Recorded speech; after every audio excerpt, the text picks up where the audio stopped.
बस ज़िंदगी से तंग भी आ जाती हूँ, रोती भी हूँ, बस क्या करूँ, अल्लाह पर छोड़ दिए, उसी का काम है सारा। अस्सलाम वालेकुम नाज़रीन, मैं हूं आपका मेज़बान हुसनैन रफ़ीक और आप देख रहे हैं नया पाकिस्तान। नाज़रीन, आज मैं मौजूद हूं एक माँ जी के पास जो बुढ़ापे का शिकार हैं। इनके हस्बैंड वो फालिज के मरीज़ हैं और ये डिलाइसिस के मरीज़ हैं। हर हफ्ते बाद ये अपने गुर्दे वाश करवाते हैं। नाज़रीन, इनकी कोई औलाद नहीं थी, इन्होंने एक बेटी अडॉप्ट करके पाली क्योंकि औलाद की कमी महसूस करते थे और एक बेटी अडॉप्ट करके पाली जिसकी 2 महीने कबल इन्होंने शादी की, और वो भी किसी मोहल्लेदार, किसी नेक इंसान ने उसके अखराजात उठाए और इन्होंने अपनी बेटी को घर से रुखसत किया। नाज़रीन, इनके अखराजात इतने ज़्यादा हैं कि मैं बता नहीं सकता। एक छोटा सा घर है जिसका ये 4-5 हज़ार किराया देते हैं और एक कमरा इस घर में आप वीडियो में देख सकेंगे। और एक कमरा, ये मियाँ बीवी सिर्फ 2 हैं, इनका कोई सहारा नहीं, इस कमरे में रहते हैं। मियाँ इनके फालिज के मरीज़ हैं, लेफ़्ट साइड पे उनका फालिज है और वो अभी मैं पहले आया था वो इधर मौजूद थे, पर अभी वो हॉस्पिटल एडमिट हैं और इन्होंने भी आज ही गुर्दे वाश करवाए हैं। तो इनकी भी तबीयत काफ़ी ख़राब है। मैंने आके इनको डिस्टर्ब किया और इस वजह से किया कि इनकी कुछ अमदाद कर सकें, हमारे देखने वाले इनकी कुछ अमदाद कर सकें। नाज़रीन, जब मैं इनसे पूछा कि आपके कितने अखराजात हैं, तो कहते हैं मेरे इतने अखराजात हैं कि मेरे पास हॉस्पिटल जाने के लिए किराया नहीं होता, मैं रिक्शे पे नहीं जा सकती, 3 किलोमीटर दूर है हॉस्पिटल, मैं वहाँ तक पैदल जाती हूँ और अल्लाह ही है जो मेरे घर को चला रहा है और मोहल्लेदार मिलकर घर का किराया देते हैं, अखराजात बर्दाश्त करते हैं, हम तो कुछ कर नहीं सकते। नाज़रीन, इनका कहना है कि कभी कभी ऐसा वक्त आता है कि 2 वक्त के लिए खाना भी नहीं होता और हम बामुश्किल गुजारा करते हैं और उस अल्लाह पे उम्मीद रखी है। आए इन्हीं की ज़बानी पूछते हैं। अस्सलाम वालेकुम माँ जी। वालेकुम सलाम। माँ जी, क्या नाम है आपका? मेरा नाम आरिफ शान। तो माँ जी, कब से आपको ये बीमारी है? मुझे तकरीबन 10 साल हो गए हैं और 3 साल डायलिसिस हो गए। ठीक है, तो ये कितने अखराजात आते हैं? बहुत ज़्यादा है, बता नहीं सकती। तो ये अखराजात कौन बर्दाश्त करता है, कौन ये पैसे देता है?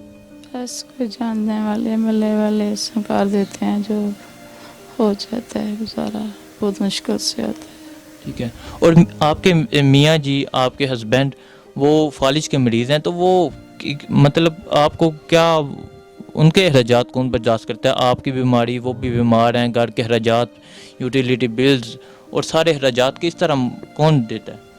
बस वो जहाँ पहले मजदूरी करते थे उनके पास जाते हैं, कोई थोड़ी बहुती वो मदद कर देते हैं, वो मेरी तरह वो भी इसी तरह गुजारा करते हैं। दवाइयाँ मेडिसिन ले लेते हैं और मुश्किल से लेते हैं। मुश्किल से मिलती हैं दवाएं, पैसे नहीं होते उनके? नहीं, और मैं अस्पताल जाती हूँ, मेरे पास रिक्शे का किराया नहीं होता है और मैं जिंची पर जाती हूँ, कभी कभी पैदल जाती हूँ, कभी किसी का मोटरसाइकिल देख के किसी बच्चे को कहती हूँ, वो छोड़ देते हैं।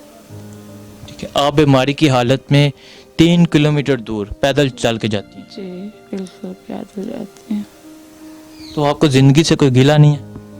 गिला तो है, रोती भी हूँ, फिर बस चुप हो जाती हूँ, क्या कर सकते हैं अल्लाह के आगे। अल्लाह पे छोड़ दिया जो हुआ? जी बिल्कुल अल्लाह पे छोड़ दिए। ठीक है, अपना कोई बहन भाई नहीं है, कोई रिश्तेदार नहीं है।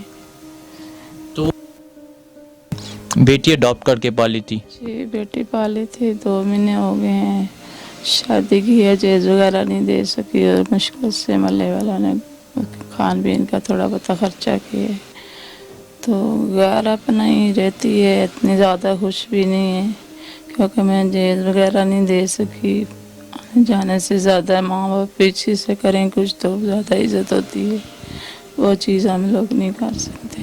ठीक है, आपकी अपनी कोई औलाद नहीं थी? नहीं, मेरी कोई औलाद नहीं। तो आपने उस बेटी को अपनी बेटियों जैसे पाला? जी अपनी बेटियों की तरह बहुत प्यार से पाला है।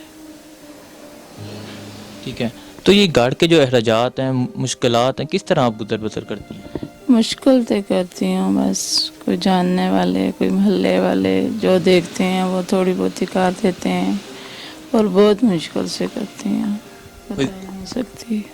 बता नहीं सकते। जी। तो कि ज़िंदगी से कोई गिला?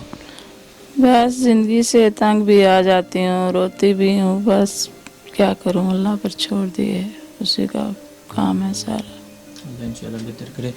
तो नाज़रीन, ये थी इनकी ये इनकी कहानी थी। बड़ी मुश्किल से ये गुजारा करते हैं। अब इनकी हड्डियां भी इस काबिल नहीं ये काम कर सकें और किसी के आगे हाथ भी नहीं फैलाते। मसूरी देखें, ये अकेली घर में रहती हैं और अभी आज ये डिलाइसिस करवा के आई हैं। ये कंबल में ये लेटी हुई थी, तो मैंने बहुत मुश्किल से इनसे टाइम लिया है। ये कह रही थी फिर किसी दिन आ जाना, मुझसे बात नहीं होती, तो मैंने कहा मैंने मुश्किल से इनसे टाइम लिया है। काफ़ी बीमार हैं ये। और नाज़रीन, इनकी बड़ी मुश्किल से रह रहे हैं और इनके हस्बैंड वो हॉस्पिटल एडमिट हैं और कोई इनका वारिस नहीं है। घर के अखराजात कैसे चल रहे हैं आप खुद अंदाज़ा लगा लें। कहते हैं कभी कभी ऐसा वक्त आता है कि 2 वक्त के लिए हमारे पास खाना नहीं होता, पानी से हम गुजारा करते हैं। तो नाज़रीन, हमसे जो हो सका था हम इनकी मदद करेंगे। और जो देख रहे हैं, जो डोनेशन करना चाहते हैं, ये हमारी माँ जी है, हम इनके बेटे जैसे हैं। अगर हमने इनकी मदद करेंगे तो कौन करेगा? हमें चाहिए इनकी मदद करें, जो हो सके इनके लिए करें, इनकी बीमारी का इलाज करवाएं। और इनके पास कोई मोबाइल नंबर या कुछ भी नहीं है, हम नंबर आपकी स्क्रीन पे आएगा 0300621948। उर्दू में बताता हूँ 0362194438। इस नंबर पे रब्ता करें, इस नंबर पे डोनेट करें और हम वो इन तक पहुँचाएँगे, इनकी मदद करेंगे और जो हो सके इनके लिए करेंगे। तो नाज़रीन, एक दफ़ा फिर कहता हूँ, ये हमारी माँ जैसी हैं, इनकी मदद करें। बहुत मुश्किल से ये गुजारा कर रहे हैं। इनके हस्बैंड अभी हॉस्पिटल में, ये इधर। इनका कहना है कि मैं पैदल 3 किलोमीटर दूर जाती हूँ दवाई लेने, कोई सहारा नहीं है, इतने पैसे नहीं होते कि मैं रिक्शे का किराया दे सकूँ। वो हॉस्पिटल वाले हैं, वो हमारा इलाज कर लेते हैं फ्री। तो नाज़रीन, आप इनकी मदद करें, आपसे रिक्वेस्ट करते हैं कि आप इनकी मदद करें। और अगर किसी के पास कोई और मोटिवेशनल स्टोरी हो, कोई और स्टोरी हो, हम उसकी आवाज़ दुनिया तक पहुंचाएंगे और जो हो सके उसकी मदद करेंगे। हमसे रब्ता करें। शुक्रिया।